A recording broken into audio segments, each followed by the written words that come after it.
Parents, are your students playing the Rules of Survival video game or maybe the Fortnite video game? Well, in this video app guide, I'm going to show you what this app is, how it works, why your students play it, and I'm going to show you exactly how to figure out whether it's the right fit for your family. We're also going to show you why it's important that you're on the same games as your students, and we're going to show you what real users say behind the scenes in the App Store about this game. Last but not least, we're going to give you some free resources to follow up with so that you can keep your family safe. Let's dive right on into this actual game. Now, the Rules of Survival marketing says that 200 million players are playing worldwide, ranked first game. It's the #1 game download in 59 countries, massive new map, 300 players armed to the teeth, runner, fight, and then fast and furious. Next, it says Last Man Stands and new FPS mode, action-packed excitement, 5-player teams. So what is Rules of Survival? Well, similar to Fortnite, Rules of Survival is a battle royale style game. Up to 300 people play in an arena until there's only one player left standing. Now, what is this game? Well, players parachute out of a plane and into an arena. As you can see on the right, it's usually an island of some sort. Firearms and accessories are scattered around the arena for players to grab or pick up once they've landed their parachute. This is similar in a way to Fortnite. As the game progresses, the arena gets smaller and players outside of the playing zone will take damage. Now, here's what you need to know. Why is this app so popular, this game? It's because you can play it on any device. It's what we call multiplayer mode with multi-platform. You can play it from an Xbox and your iPhone, your Android, anything really that students have, and that's why it's so popular. I would say that most students are using it, are playing it this way, but you're playing with a lot of other people and on the device you currently have. Now, if you're a parent, I want to talk to you about a social media webinar that your students don't want you to take. You see, this webinar is 100% free and it teaches you everything you need to know about the negative effects of social media, popular teen apps. I teach you the 25 apps that are the worst for your student. It's all free. You go to smartsocial.com. Schools, we have a program called Parent University for schools. It's a 3-step program that parents watch at home. You learn safety and also learn the skills your students need to survive. Audit skills to find out if your kids are online, to planning skills on how to get your kids that right plan, and then resume building skills. We have an anti-bullying curriculum. It's called Parent University. Go to smartsocial.com to learn more. Set up a call with us. We protect the whole community with video series that are trusted and true. Now, what is the Rules of Survival game? Minimizing in the arena during the game forces players to get closer together and have more encounters. That means as you play, the game gets smaller. They're really smart. You can't go hide from people. Users can play solo, as a duo, as a squad of 4, or as a fire team of 5 players. Now remember, you're playing with over 100 other people too, but you're playing with these people against all them. Now, as of this review, there are 2 arenas to choose from. That Island, which allows up to 120 players, and Fearless Fiord, which allows up to 300 players at a time. After each round, players earn currency in the game that can be used for cosmetic items. Players earn currency based on survival length and number of players killed. Even though players are fighting each other, there's no gore in the game. They reduce the amount of blood, but you still are using weapons to basically be the last person standing. You have opponents and you have to kill them with the weapons. I'm just going to say it, that's what this game is promoting. Now, Rules of Survival is available on PC, iPhone, iPad, Android, and Steam. Steam is a digital distribution platform, like a video game platform of some sort. The game's free to play on every platform except Steam and sells in-app purchases. And that's how they make their money, is they want you to upgrade and buy all kinds of things. You've seen our Fortnite app guide. Fortnite encourages you to want to dress different and do all kinds of funny dance moves and stuff. And that's usually where you say, hey, they will say, give us your parents' credit card. Now, without explanation, the game was temporarily removed from the Steam platform, probably some kind of a revenue restriction of some sort. Now, why should you care as a parent? Well, even though the Rules of Survival app isn't talked about as much as other battle royale games like Fortnite, It's pretty incredibly popular. Over 150 million people play Rules of Survival. Some of the characters' outfits can be very suggestive. Users have reported that the game quickly drains batteries, and students can come across profanity or inappropriate language from other players through text or voice chatting. Remember, if your student has a headset on and you think, oh, they're right there, they're in the other room, I know what they're doing. They're a million miles away, talking to people that don't love them as much as you do.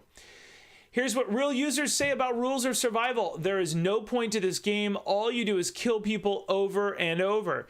It has real people talking and they say bad words. The negative effects of video games on students, you can go watch one of our other app guides or take our webinar.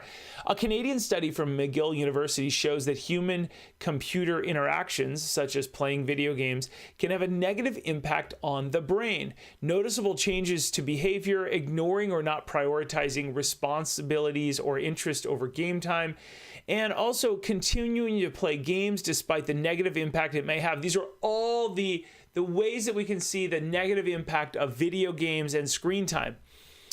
More would be difficulty sleeping or changes in sleeping patterns, declining grades or difficulty in school, how it can lead to social isolation. That means less friends and poor time management skills. Don't let your students say, oh, no, mom, I'm playing with 7 other people that I know. Yeah.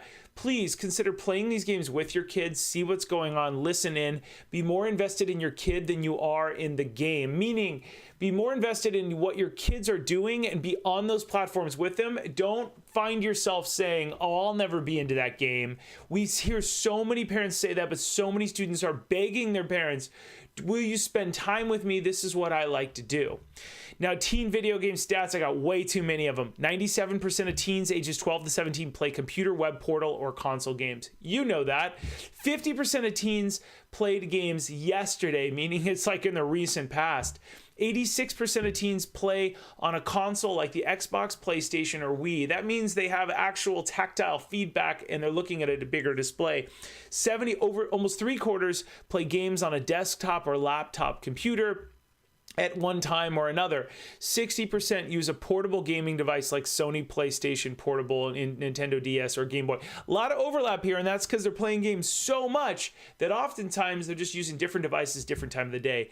About half use a cell phone or handheld organizer to play the games.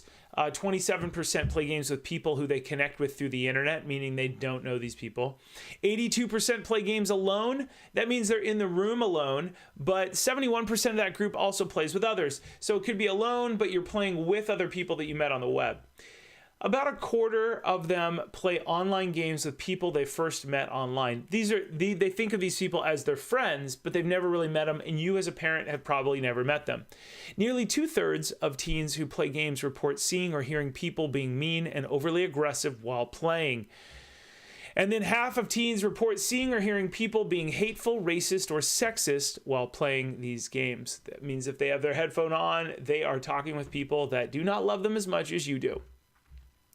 About 1/3 of gaming teens report that at least one of their 3 favorite games is rated mature or adults only, and the amount of time children spent playing violent video games was related to how physically aggressive the child behaved 4 months later.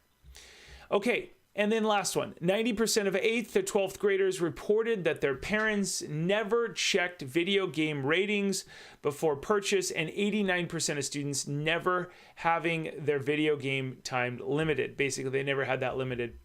Children who reported that their parents have rules about how much time the child could spend watching television or playing video games were less likely to exceed recommended time limits compared with children who did not report that their parents had rules. What can parents do? Before giving your student access to the game, please teach your children to have a healthy balance when it comes to screen time and time spent offline. Set screen time limits before giving students access to devices. Consider playing the game with your child to help determine if it is a good fit for your family. And also, that time spent together is extremely valuable. Consider using a visual timer like an egg timer or a phone timer to track how much time they have left to play. There's also that new feature built in called Screen Time that's built into the iPhone on iOS 12. Parents can use the parental controls on their child's device to restrict their ability to play the game, but we believe in dialogue more than restriction.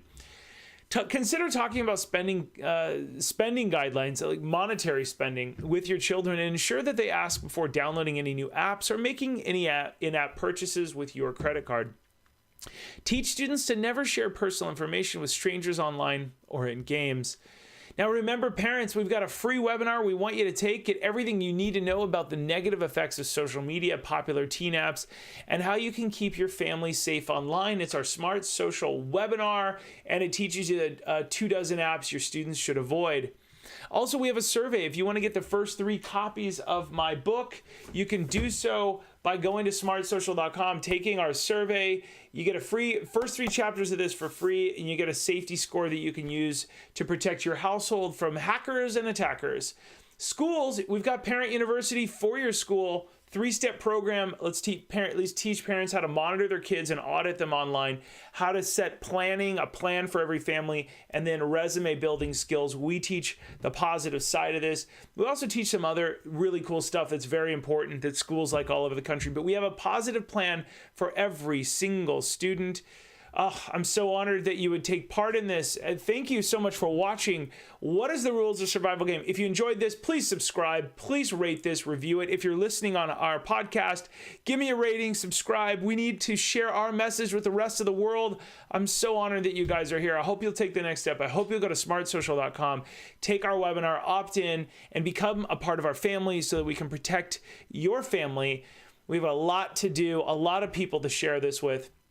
I hope you'll take a moment to send this email on or click the share buttons on our blog posts. I'm Josh Oakes. Remember to keep it light, bright, and polite because your kids are watching and we want to set a great example for them. I'll see you guys soon. Have a great day. Bye-bye.